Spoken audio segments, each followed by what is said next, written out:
எல்லாத்துக்கும் வணக்கம். Welcome to post market ரிப்போர்ட்டுங்க. எப்ப போல ஓவரால் மார்க்கெட் கண்டிஷன்ஸை டிஸ்கஸ் பண்ணிடலாம். அதுக்கப்புறமா நம்ம இந்த Nifty futures and bank Nifty ஃபியூச்சர்ஸோட மூவ் வருவோம். பட் ஓவரால் மார்க்கெட் கண்டிஷன் என்னங்கிறது எல்லாத்துக்குமே நல்லா தெரியும். ஸோ மிகப்பெரிய அளவில் ஒரு வார் நடந்துகிட்டு இருக்கு வெஸ்ட் ஏஷியாவில். இதோட பாதிப்பை இந்தியாவிலேயே நம்ம ஃபீல் பண்ணிக்கிட்டு தான் இருக்கோம். முக்கியமாக சொல்லணும்னா இன்னைக்கு கத்தார் வந்து அவங்களுடைய சிஎன்ஜி சப்ளை, இந்தியாவுக்கான சிஎன்ஜி சப்ளை ப்ரொடக்ஷன் அவங்க நேற்று நிறுத்திட்டாங்க. பட் சிஎன்ஜி சப்ளை, இந்தியாவுக்கான சிஎன்ஜி சப்ளைஸையும் இன்னைக்கு ஸ்டாப் பண்ணிட்டாங்க. ஸோ கூடி சீக்கிரம் இந்தியாவிலையுமே கேஸ் அப்புறம் பெட்ரோலுக்கான கிரைசிஸ் ஏற்படுறதுக்கான வாய்ப்பு இருக்கு. தொடர்ந்து இந்த வார் நீடிச்சுக்கிட்டே இருந்துச்சுன்னா எத்தனை நாளுக்கான கையிருப்பு இருக்கு அப்படிங்கிறது வந்து கவர்மெண்ட் அஃபீஷியல்ஸ் ஒவ்வொருத்தரும் ஒவ்வொரு மாதிரி சொல்றாங்க. பட் அது கரெக்டாக நம்மளுக்கு இன்னும் தெரியல. பட் ரொம்ப நாளைக்கான கையிருப்பு இருப்பதற்கான வாய்ப்பு ரொம்ப கம்மி. மீன்வைல் இந்த சமயத்தில் இந்த சுகர்ல இருந்து வேஸ்ட் ப்ராடக்டா வரக்கூடிய அந்த எத்தானால் அதுக்கான டிமாண்ட் அதிகரிச்சிருக்கு. ஸோ சுகர் ஸ்டாக்ஸ் எல்லாம் இன்னைக்கு ரேலி ஆனதையும் நம்ம பார்த்துருப்போம். சரி, இதெல்லாம் நடந்துகிட்டு இருக்கக்கூடிய விஷயம். அண்ட் வார பொறுத்த வரைக்குமே நேற்று பார்த்தீங்கன்னா கிஃப்ட் நிஃப்டி எல்லாம் நம்ம மார்க்கெட் லீவு. கிஃப்ட் நிஃப்டியில் ஒரு கட்டத்தில் 800 பாயிண்ட் 1000 பாயிண்ட் எல்லாம் தாண்டி கீழே போகுங்கிற நிலைமையில தான் இருந்துச்சு. அப்புறம் நம்ம அண்ணன் ட்ரம்ப் வந்து ஒரு அனௌன்ஸ்மெண்ட் கொடுத்திருந்தார் இந்த டேரிஃபை பொறுத்து. அதாவது இன்னொரு 5 மாசத்துக்கு வந்து எல்லா கண்ட்ரிக்கும் அந்த 15% டேரிஃப். அதுக்கப்புறம் இப்போதைக்கு இந்த டேரிஃபை பற்றி நான் யோசிக்க போறது இல்லை. இப்போதைக்கு ஸ்டேபிளாக 15% இருக்கட்டும்.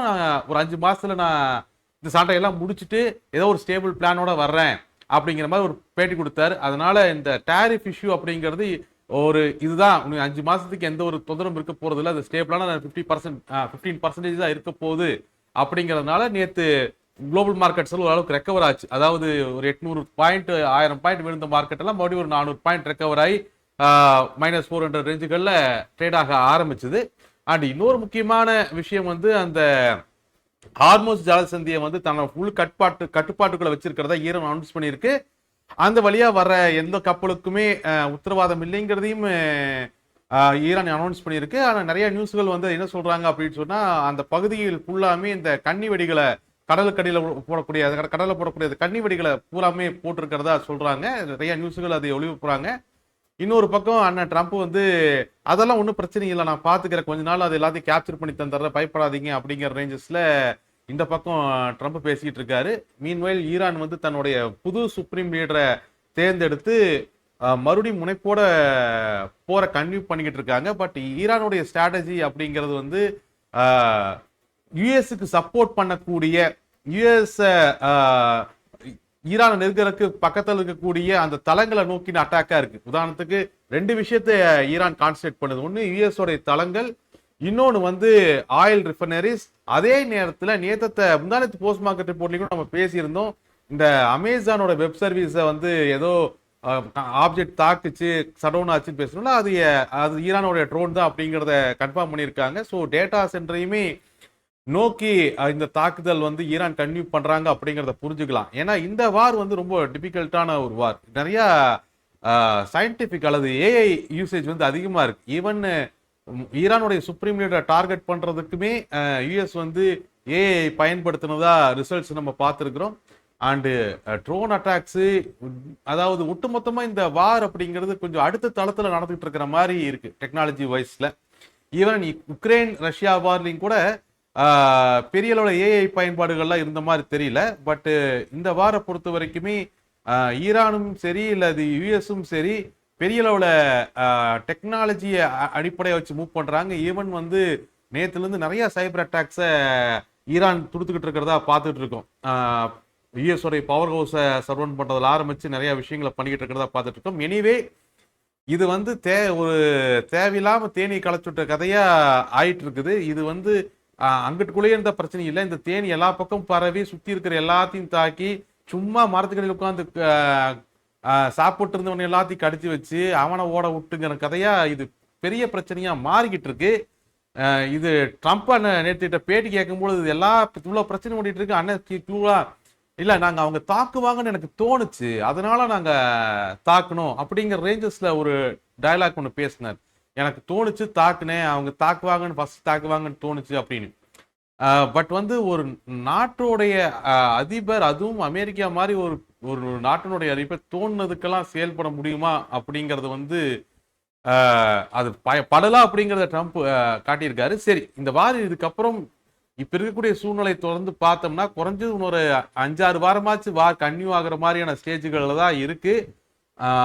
இதுக்குள்ள இந்த கிரைசிஸ் வந்து ஒட்டுமொத்த எல்லா நாடுகளும், ஒட்டுமொத்த உலக நாடுகளுடைய பொருளாதாரமும் இதுல சிக்கல்ல மாட்டும். அதுதான் இங்க பெரிய பிரச்சனை. ஏன்னா இன்னொரு 4 வாரம் தாண்டுச்சுன்னா இந்தியாவிலையும் கூட ஆயில் கிரைசிஸ் ஏற்படும். நம்ம கியூபால அதை ஆல்ரெடி பார்த்துட்டு இருக்கோம். மீன்வைல் ரஷ்யா வந்து இன்னைக்கு ஒரு ஸ்டேட்மெண்ட் கொடுத்திருந்தாங்க. இந்த மாதிரி சைனாக்கும் இந்தியாவுக்கும் ஆயில் சப்ளை தேவைப்பட்டுச்சுன்னா நாங்க ஆயில் சப்ளை பண்றதுக்கு ரெடியா இருக்கோம் அப்படிங்கிறத இன்னொரு 1 வாரம் அல்லது 2 வாரத்துல ஆல்மோஸ்ட் ஜலசந்தி மூலமா போக்குவரத்தை சரி செய்ய முடியாத பட்சத்துல நம்ம முழுமையா, நம்மளாகட்டும் சைனாவாகட்டும், முழுமையா ஆயில வந்து நம்ம ரஷ்யாவை நம்பிட்டா போக வேண்டிய கட்டாயத்துக்கு இருப்போம். ரஷ்யா வாங்கடா, எங்கேயோ போன மாதிரி இருக்கு, ஏதோ ஒரு படத்துல குதிரை போயிட்டு திரும்பி அங்கேயே சுத்தி வரும்ல, அந்த மாதிரி ரஷ்யா உட்காந்து எங்கேயும் போகாது, இங்கேயே அவர் வெயிட் பண்ணுங்கிற மாதிரி தான் ரஷ்யாவுடைய சூழ்நிலை இப்ப இருக்கு. ஏன்னா இப்ப சைனாவாகட்டும், சைனாவுடைய ஆயில் சப்ளை பொறுத்த வரைக்கும் வெனிசுலா முக்கியமான பார்ட்டா இருந்துச்சு. ட்ரம்ப் அதையும் கைப்பற்றி ஆயில் சப்ளைவை தடுத்தாரு. அடுத்து ஈரான் வந்து சைனாவுடைய முக்கியமான ஆயில் சப்ளை பார்ட்னரா இருந்துச்சு. இப்போ அங்கேயும் இஷ்யூ போயிட்டு இருக்கு. இப்போ சைனாக்கும் ரஷ்யா ஆயில் பார்ட்னரா இருக்கக்கூடிய சூழ்நிலையில் இருக்கு. நம்மளுமே ரஷ்யாவை டிபெண்ட் பண்ணக்கூடிய சூழ்நிலையில் இருக்கிறோம். இந்த ஹார்மோஸ் ஜலசந்தி க்ளோஸ் ஆகல, ஓப்பன் ஆகல அப்படிங்கிற பட்சத்துல. ஸோ இதெல்லாம் ஓவரால் வார் சினாரியோ ஓரளவுக்கு உங்களுக்கு ஐடியா கிடைச்சிருக்குன்னு நினைக்கிறேன். ஸோ அதே நேரத்துல இந்த வார்னா உடனே மார்க்கெட் இறங்கிட்டே தான் இருக்கும், மார்க்கெட் பவுன்ஸ் பேக்கே ஆகாது அப்படிங்கிற ஐடியால மூவ் பண்ணீங்க அப்படின்னு சொன்னா இன்னைக்கு இருந்ததுதான் நிலைமை. ஓகே, மார்க்கெட் எப்பவுமே அதோடைய வேல்யூக்குள்ள மூவ் ஆகும். இங்க மார்க்கெட் தொடர்ந்து இறக்கிட்டே இருந்தாலுமே நீங்க புட் ஆப்ஷனே வாங்கி வச்சிருக்கீங்கன்னு வச்சுக்கோங்களேன், ஒரு 4 புட் ஆப்ஷன் எடுத்துட்டு போய் கடையில 2 பரோட்டா வாங்கி சாப்பிட முடியாது. அது எங்காவது ஒரு கட்டத்துல ப்ராஃபிட் புக் பண்ணி பணமா மாத்தினா தான் அது உங்களுக்கு அது பாக்கெட்ல வந்த பணம். புட் ஆப்ஷனாவே இருக்கிற வரைக்கும், ஃபியூச்சர் செல்லாவே இருக்கிற வரைக்கும் அது பணம் இல்லை. ஓகே, அதனால எல்லா சூழ்நிலையிலுமே எந்த ஒரு காலகட்டத்திலையுமே எவ்வளவு மோசமான சூழ்நிலை இருந்தாலும் அடிக்கடி ஒரு ப்ராஃபிட் புக்கிங் நடந்துதான் ஆகும் மார்க்கெட்ல. ஓகே, டவ் தியரியே ஒரு டவுன் ட்ரெண்டை எப்படி எக்ஸ்பிளைன் பண்ணுது, retest and failure on high அப்படிங்குது.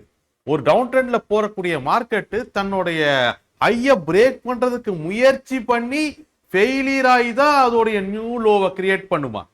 Okay, tau theory அப்படித்தான் எக்ஸ்பிளைன் பண்ணுது. என்னமோ வார் நடந்துச்சுன்னா அப்படியே பைப் லைன் பிடிச்ச மாதிரி ஸ்வைன்னு ஒரே ரெட் கலர் லைனா கீழே வந்துட்டு இருக்கும் நினைச்சிட்டு காலையில் ஓப்பன் ஆனதுலேருந்து புட்டை மாறி அது ஏற புட்டை மாறி பிக் பண்ணிட்டே இருந்தீங்கன்னா அப்படியெல்லாம் ஒர்க் அவுட் ஆகாது. மார்க்கெட்டை எப்பவும் போல லெவல்ஸ்ல எட்ஜஸ் எடுத்து டிசிப்ளினா சேஃபா மூவ் பண்ணுங்க.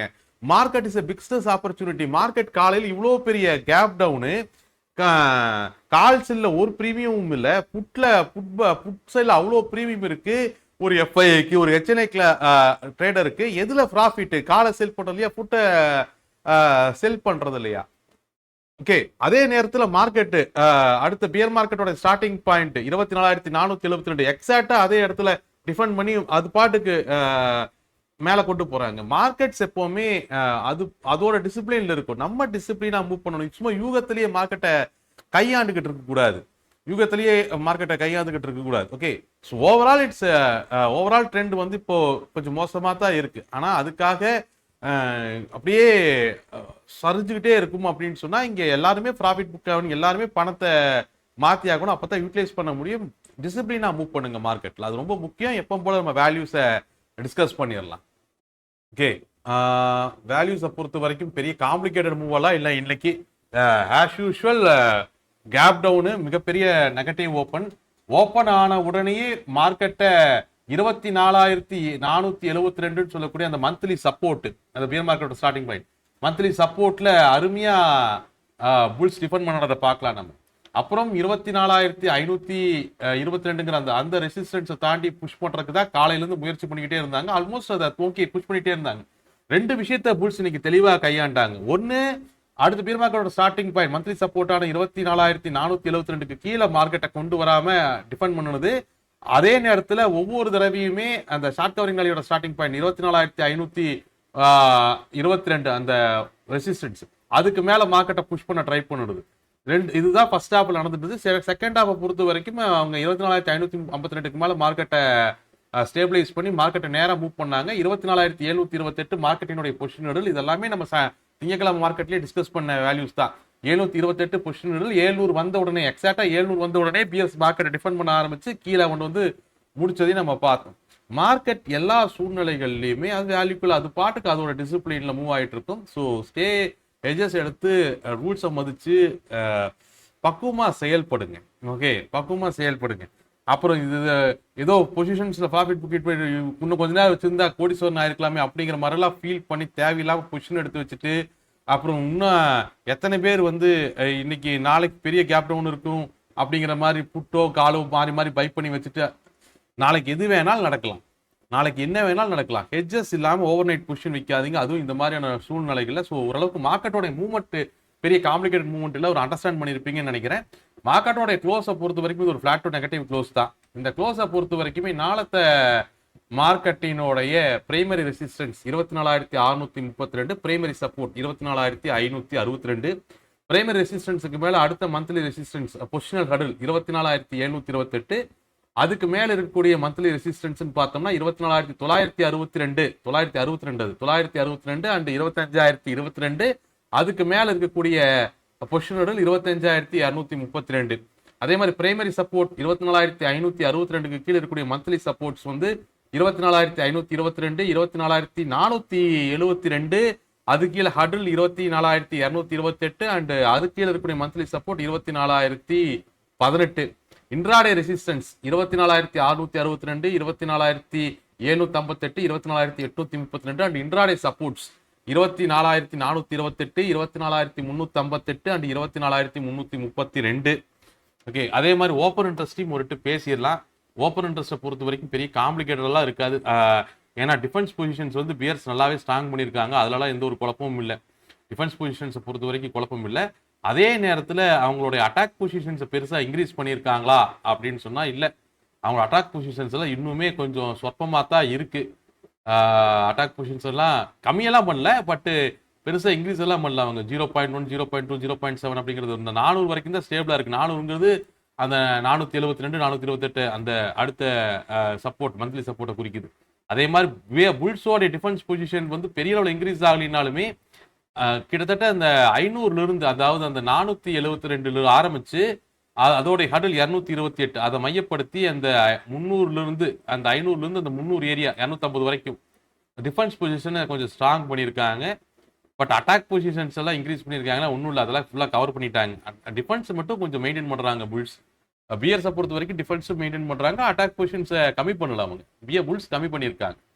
அதே மாதிரி பேங்க் நிஃப்டியை பொறுத்த வரைக்கும் காலையில் நெகட்டிவ் ஓப்பன் ஆன உடனே நேராக கீழே கொண்டு வந்த மார்க்கெட்டை அடுத்த பிஎஸ்சிங்கோட ஸ்டார்டிங் பாயிண்டான 58,888 எக்ஸாக்டாக புல்ஸ் டிஃபெண்ட் பண்ணாங்க. அது கிட்டத்தட்ட அது ஒரு 2 hours ஆஃப் ஃபைட். அது அந்த ஒத்த கோடு 58,888 அடுத்த பியர்சிங்கோட ஸ்டார்டிங் பாயிண்ட். இந்த எல்லாமே நம்ம போன போஸ்ட் மார்க்கெட் போல் டிஸ்கஸ் பண்ண வேல்யூஸ் தான். மார்க்கெட்டை எக்ஸாக்டா புல்ஸ் டிஃபெண்ட் பண்ணி மறுபடியும் ப்ரீவியஸ் பியர்சிங்கோட ஸ்டார்டிங் பாயிண்டான என் பாயிண்டான 59,122க்கு மேலே புஷ் பண்ண ட்ரை பண்ணாங்க. அங்கே மறுபடியும் பியர்ஸ் டிஃபெண்ட் பண்ணி கீழே கொண்டு வந்தாங்க. கடைசி ½ hour பஞ்சாயத்து பண்ணி கிட்டத்தட்ட 59,122க்கு பக்கத்தில் 59,109 ரேஞ்சுகளை க்ளோஸ் பண்ணியிருக்காங்க. ஸோ இதுவுமே ஒரு ஃபிளாட் டு பாசிட்டிவ் க்ளோஸ் தான் பேங்க் நிஃப்டியை பொறுத்த வரைக்கும். அதே மாதிரி இந்த க்ளோஸை பொறுத்த வரைக்குமே primary resistance 59,122 and primary support 59,058. இதுக்கு மேலே மந்த்லி ரெசிஸ்டன்ஸ்ன்னு பார்த்தோம்னா 59,758, 60,232, 60,762. அதே மாதிரி கீழே மந்த்லி சப்போர்ட்ஸ் அப்படின்னு நம்ம பார்த்தோம்னா 58,888, 58,318, 57,000. அது 3 மாதிரி இருக்குதுன்னு நினைக்கிறேன், என் கையெழுத்து அப்படித்தான் இருக்கும்.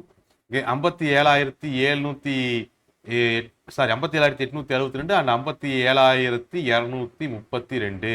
57,232 இங்கே பறக்கிற மாதிரி போட்டிருக்கிறது 8, ஞாபகம் வச்சுக்கோங்க.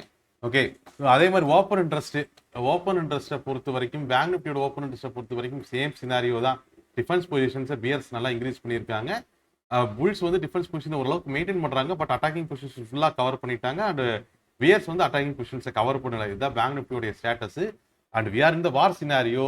ஒவ்வொரு நாளும் ஒவ்வொரு தலைவர்கள் பேசுறதுமே இங்கே நியூஸ் தான். ஓகே, இப்போதைக்கு இந்தியாவை பொறுத்த வரைக்கும் நம்ம பார்க்க வேண்டிய 2-3 விஷயங்கள். ஒன்று வந்து டாலருக்கு அகேன்ஸ்டா இந்திய ரூபாய் ரொம்ப அடி வாங்குது, பயங்கரமான அடி வாங்கிட்டு இருக்கு.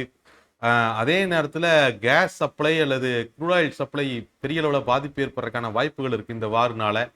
அண்டு ஆல்மோஸ்ட் இன்னொரு முக்கியமான விஷயம், அதுக்கு காலையில் மார்க்கெட் இறங்குச்சோலியே கோல்டு வாங்கலாமா கோல்டு வாங்கலாமா கோல்டு வாங்கலாமா அத்தனை பேர் சோசியல் மீடியாவில் பேசுறீங்க. நம்ம திங்கக்கிழமை போஸ்ட் மார்க்கெட் ரிப்போர்ட்லேயே தெளிவாக பேசியிருந்தோம். மார்க்கெட் வீக் தான், ஸோ பணத்தை டைவெர்ட் பண்ணணும்டா. ஆனால் டைவெர்ட் பண்ணுறது அப்படிங்கிறது கோல்டு ஆல்ரெடி ஒரு மிகப்பெரிய ரேலியை அச்சீவ் பண்ணிட்டு நின்றுட்டு இருக்கு, கன்சல்டேஷன் ஜோனில் இருக்கு. இந்த இடத்துல இன்வெஸ்ட் பண்ணுறதுக்கு பெரிய பெரிய இன்வெஸ்டர்ஸ் தயங்குவாங்க. ஸோ அவங்க யூஎஸ் டாலர் ஸ்ட்ராங்காக இருந்துச்சுன்னா அதை நோக்கி இன்வெஸ்ட்மெண்ட்ஸை கொண்டு போகிறதுக்கான வாய்ப்பு இருக்கு, இல்லை ரெண்டுலேயும் பிரித்து வைக்கிறது கூட வாய்ப்பு இருக்கு. அப்படிங்கிறத நம்ம மண்டே போஸ்ட் மார்க்கெட் ரிப்போர்ட்லேயே நம்ம பேசியிருந்தோம். ஸோ எல்லா சினாரியோ மாதிரியுமே மார்க்கெட் விழுந்துச்சுன்னா கோல்டு ஏறும் அப்படிங்கிற ஆங்கிள் மூவ் பண்ணாதீங்க. ஏன்னா ஆல்ரெடி கோல்டு ரொம்ப ஹை ப்ரைஸஸ்ல இருக்கு, பெரிய ரேலியை கம்ப்ளீட் பண்ணிட்டு கன்சல்டேஷன் ஜோன்ல இருக்கு. ஓகே, அதனால ப்ராஃபிட் புக் பண்றதுக்காக தான் அவங்க முயற்சி பண்ணுவாங்க. ஏன்னா மார்க்கெட் இறங்கும் பொழுது அந்த லாஸை ரேலி பண்றதுக்கு கோல்ட்ல ஹியூஜ் ப்ராஃபிட் இருக்கும், ஆல்ரெடி பெரிய ரேலி பிடிச்சிருக்கனால அதை வெளியே வர ட்ரை பண்ணுவாங்க. கோல்டை காட்டிலும் யூஎஸ் டாலர் இப்போ ஸ்ட்ராங்கா இருக்கிறதுனால ஆல்ரெடி கோல்ட்ல ப்ராஃபிட் புக்கிங் நடந்துட்டு இருக்கிறத நம்ம பார்க்குறோம்.